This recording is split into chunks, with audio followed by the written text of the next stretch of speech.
Hello मेरे प्यारे बच्चों, स्वागत है आप सभी लोगों का आज की नई क्लास में। आज हम लोग कक्षा 9 विज्ञान का ही हम लोग की दूसरी क्लास है। पहली वीडियो, अगर आप लोगों ने पहली वीडियो नहीं अटेंड की है, पहली वीडियो नहीं देखी है, तो आप लोग चैनल पे जाइए। पहले तो हमें सब्सक्राइब कीजिए, लाइक कीजिए, शेयर कीजिए और जाइए चैनल पे कमेंट भी कीजिए और वहाँ पे जाके आप लोग वीडियोज़ देख सकते हैं। और इसके पहले की वीडियोज़ भी वहाँ पे हैं, अवेलेबल हैं, आप वहाँ से भी जाके देख सकते हैं। मैथ्स की क्लासेस के भी वीडियोज़ वहाँ पे अवेलेबल हैं, तो आप लोग वहाँ पे आप चैनल पे जाइए, वहाँ पे आपको प्लेलिस्ट मिलाएगी क्लास 9th की, आपसे वहाँ से जाके वीडियो सारे देख सकते हैं। तो चलिए बच्चों, हम लोग शुरू करते हैं। आज की दूसरी क्लास में हम लोग पढ़ने के वाले हैं। तो पहली क्लास के सबसे बारे में हम लोग डिस्कस कर लेते हैं। पिछली क्लास में हम लोगों ने पढ़ा क्या था। तो पिछली क्लास में हम लोगों ने जाना था कि पहला हमारा पार्ट था क्या था, क्या हमारे आसपास के पदार्थ। तो हम लोगों ने किसके बारे में अध्ययन किया था, हमारे आसपास के पदार्थ के बारे में। पार्ट 1 हम लोग अध्ययन कर रहे हैं, ठीक है। पार्ट 1 हमारे आसपास के पदार्थ के बारे में हम लोगों ने जाना था कि पदार्थ क्या होता है, पदार्थ के प्रकार, पदार्थ की अवस्था के आधार पर पदार्थ को कितने भागों में वर्गीकृत किया गया है। तो पहले तो हम लोगों ने कल ठोस अवस्था का अध्ययन किया था। आज हम लोग उसकी अगली अवस्था जो द्रव अवस्था है और उसकी थर्ड अवस्था जो तीसरी अवस्था है, गैस अवस्था है, उसका अध्ययन करेंगे। वीडियोस बहुत लंबी हम लोग नहीं बना रहे, छोटी वीडियोस बना रहे हैं ताकि आप लोगों को वीडियोस अच्छे से प्रोवाइड हो सके। क्वालिटी आप लोगों को मैं धीरे धीरे मेंटेन करके दे रहा हूँ। पिछले वीडियोज़ में मुझे कुछ क्वालिटीज़ ज़्यादा दिक्कत आई थी, कुछ उसमें आवाज़ का इशू था, कुछ वॉइस चेंजेस मुझे करने पड़े थे, लेकिन मैं वीडियोज़ उतनी अच्छी प्रोवाइड नहीं कर पाया था।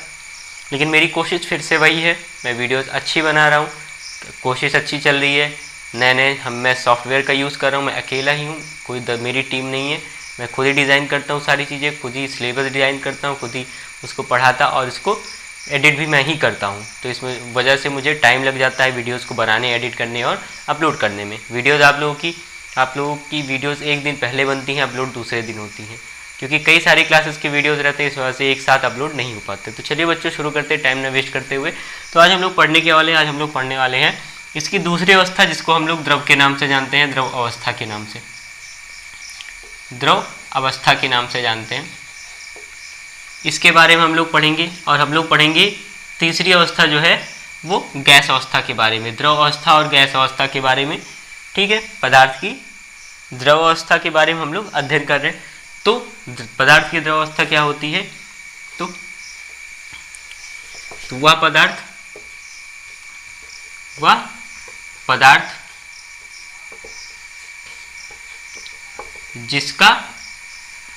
जिसका आयतन निश्चित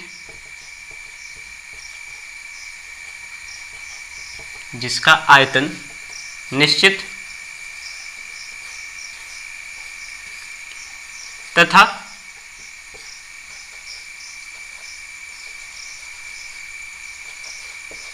आकार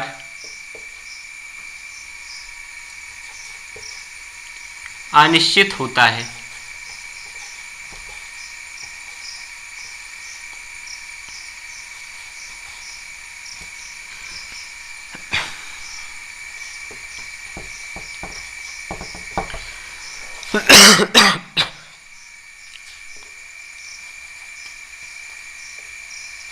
द्रव पदार्थ कहलाता है या पदार्थ की द्रव अवस्था कहलाती है।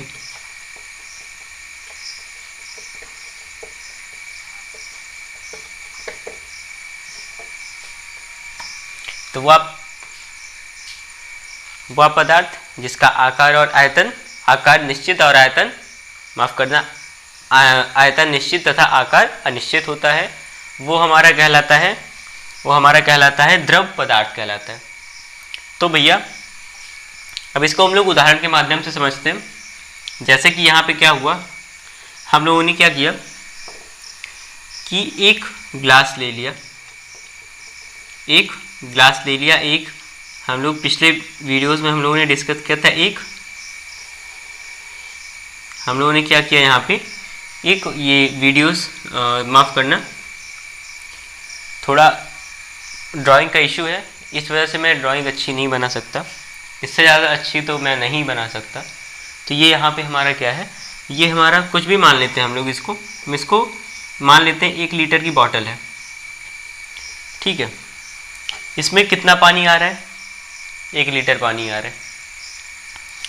इसका आकार कैसा है? कुछ बेलनाकार टाइप में दिख रहा है मुझे, ठीक। इसका आकार कैसा है? इसका आकार है बेलनाकार, इसका आकार है बेलनाकार, ठीक। तो आकार इसका बेलनाकार था और आयतन कितना था? आयतन को लीटर में नापते हैं। आयतन इसका कितना था? 1 लीटर।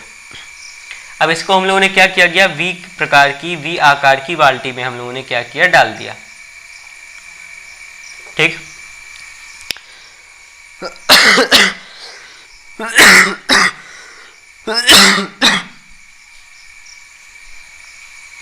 वी आकार की बाल्टी में जब हम लोग 1 लीटर जल को डालते हैं, 1 लीटर जल को डाला गया तो कहीं यहाँ तक वो आया, क्योंकि उसमें 1 लीटर जल यहीं तक आता है, ठीक। यहाँ पे मार्क किया गया है कि 1 लीटर जल यहाँ पे उसके, ये इसका 1 लीटर जल का स्तर है, ठीक। अब आयतन कितना रहा? पहले इसमें आयतन कितना था? 1 लीटर। हम लोगों ने इसको किस में शिफ्ट किया? बाल्टी में, तब भी इसका आयतन कितना है? 1 लीटर। लेकिन इसका आकार क्या हुआ? बदल गया। पहले इसका आकार बेलनाकार था, अब इसका आकार वी आकार का हो गया, इस प्रकार का।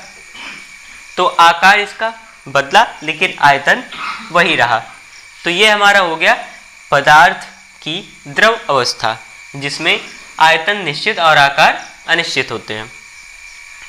अब आगे हम लोग बात करते हैं। ये तो हमारा आप लोगों को क्लियर हो गया होगा, ठीक। कोई डाउट, कोई सवाल, कोई प्रश्न, कोई क्वेश्चन अगर आप लोगों का होता है तो आप लोग कमेंट कर सकते हैं। उसके लिए आप पूर्ण रूप से स्वतंत्र हैं, ठीक है। आपको उसके लिए कोई प्रॉब्लम नहीं, मुझे लगता है नहीं होनी चाहिए। अगर आप सवाल नहीं पूछेंगे तो आपको जवाब भी नहीं मिलेगा, और जवाब नहीं मिलेगा तो आप लोग अच्छा नहीं कर सकते मेरी समझ से। तो आगे हम लोग चलते, आगे हम लोग बात करेंगे ठोस की जगह, हम लोग द्रव की जगह हम लोग किसकी बात करने वाले हैं? गैस अवस्था की। हाँ, एक चीज़ यहाँ पे द्रव अवस्था का उदाहरण आप लोग लिख लीजिएगा। उदाहरण में क्या है? जल, ठीक।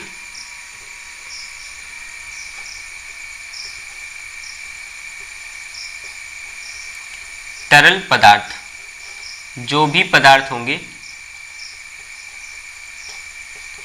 जो भी तरल पदार्थ होंगे वो सारे हमारे किस में आएंगे? द्रव पदार्थ में आएंगे, ठीक है। क्योंकि इनका आकार और आयतन जो होगा, आकार अनिश्चित और आयतन निश्चित होता है, ठीक है। अब हम लोग क्या करते हैं? हम लोग बात करते हैं गैस अवस्था की।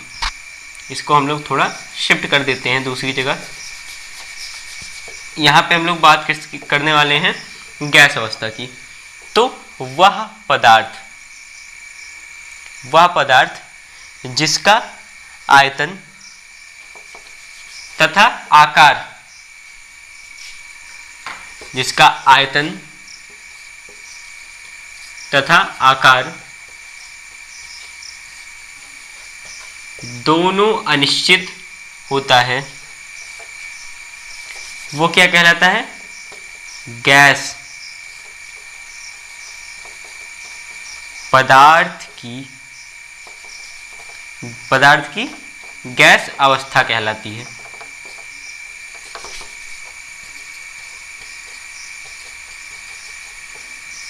गैस अवस्था कहलाती है। तो यहाँ पे क्या क्लियर हो रहा है कि गैस अवस्था में क्या होगा? पदार्थ की गैस अवस्था में क्या होगा? आकार और आयतन दोनों अनिश्चित होने वाले हैं। आकार और आयतन दोनों अनिश्चित होने वाले हैं। यहाँ पे हम लोग उदाहरण के माध्यम से समझते हैं कैसे होगा। तो हम लोगों ने क्या किया? अब यहाँ पे हम लोगों ने कोई गैस ले ली। मान लीजिए हम लोग हाइड्रोजन गैस लेते हैं, या एलपीजी, सबसे ज़्यादा जानने वाली gas LPG gas, liquid petroleum gas, ठीक है, लिक्विड पेट्रोलियम गैस। अब इसका हम लोग लेते हैं, हम लोगों ने कितनी गैस ली? 1 किलो गैस ली, ठीक। इसको हम लोगों ने किस में डाला? 1 किलोग्राम 1 किलो के टैंक में तो ये रखा नहीं जाएगा। क्यों नहीं रखा जाएगा अभी आप लोगों को पता चल जाएगा।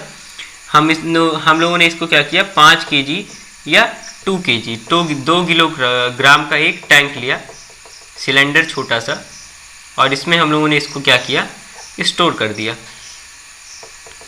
ठीक, इसमें हम लोगों ने इसको स्टोर कर दिया। अब यहाँ पे कितना डाला गया, 1 किलो गैस डाली गई। ठीक, यहाँ पे कितना डाला गया, 1 किलो गैस डाली गई। अब ये 1 किलो गैस थी, तो गैस की प्रकृति क्या होती है, ये चारों तरफ फैल जाती है। जिस भी पात्र में रखी जाएगी उसका ही आकार और उसका ही आयतन वो ग्रहण कर लेती है। अब इसका आयतन देखा जाए तो 5 किलोग्राम था, क्योंकि ये इसमें 5 किलोग्राम गैस आती है।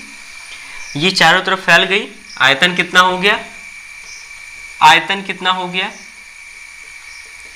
5 किलोग्राम।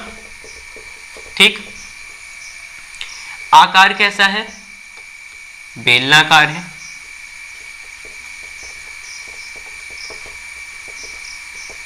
अब इसको हम लोगों ने क्या किया, एक चौकोर टैंकर में, बड़ा सा टैंकर था जो अप्रॉक्स कम से कम मुझे लगता है ये 15 किलोग्राम इसमें गैस आती है, इसमें डाल दिया गया।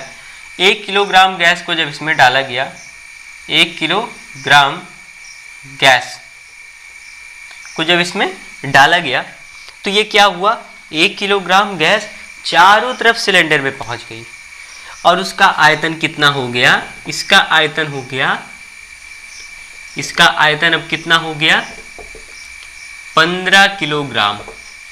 और आकार कैसा है, वर्गाकार या चौकोर भी कह सकते हैं हम लोग। इसका आकार कैसा हो गया, वर्गाकार हो गया। तो भैया अब यहाँ पे इसका आकार भी बदल रहा है, आयतन भी बदल रहा है ये। और दूसरी बात यहाँ पे कि पहले इसको मैं क्लियर कर लेता हूँ, उसके बाद कुछ आप लोगों को महत्वपूर्ण चीज़ें तथ्य बताने वाला हूँ। पहले हम लोग इसको क्लियर कर लेते। तो यहाँ से हम लोगों का क्लियर हो गया कि वह पदार्थ जिसका आकार तथा आयतन दोनों अनिश्चित होते हैं, वह पदार्थ की गैस अवस्था कहलाती है। ठीक, अब यहाँ पे आप उदाहरण में क्या लिखेंगे, आप उदाहरण में कोई भी गैस लिख सकते हैं, हाइड्रोजन,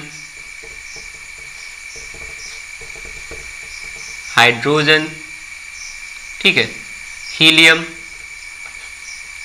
ठीक, hydrogen, helium, lithium, beryllium, boron, carbon, neon. ठीक, कोई भी गैस यहाँ पे लिख लीजिए। नाइट्रोजन भी लिख सकते हैं। ठीक, यहाँ पे कोई भी गैस लिख लीजिए, नाइट्रोजन भी लिख सकते हैं। जितनी भी गैसें होंगी वो गैस की श्रेणी में ही आएंगी, क्योंकि गैस गैस होती है भैया। ठीक, तो अब यहाँ पे कुछ तथ्यों की बात करने वाले हैं। कुछ सवाल हैं आप लोगों के लिए। पहला सवाल ये है कि हम लोग एक चीज़ देखते हैं कि गैस जो होती है इसको हमेशा किसी ऐसे पात्र में रखा जाता है जो चारों तरफ से क्या होता है, गोल होता है। मतलब वहाँ पे कहीं भी कोना हम लोगों को नहीं देखने को मिलता है, कॉर्नर नहीं मिलता है। ऐसा क्यों होता है, ऐसा क्यों होता है कि इसे किसी चौकोर पात्र में नहीं रखते हैं, और क्यों नहीं रखी जाती है। ठीक, हम लोग की एलपीजी सिलेंडर का आकार इस तरीके क्यों होता है, जो हमारा पेट्रोलियम आता है उसका आकार इस तरीके क्यों होता है। कल का आप लोग आज जैसी वीडियो देखिए, आप इसमें कमेंट करके आप लोगों को बताने हैं। मिलते हैं बच्चों अगली वीडियो में, तब तक के लिए जय हिंद।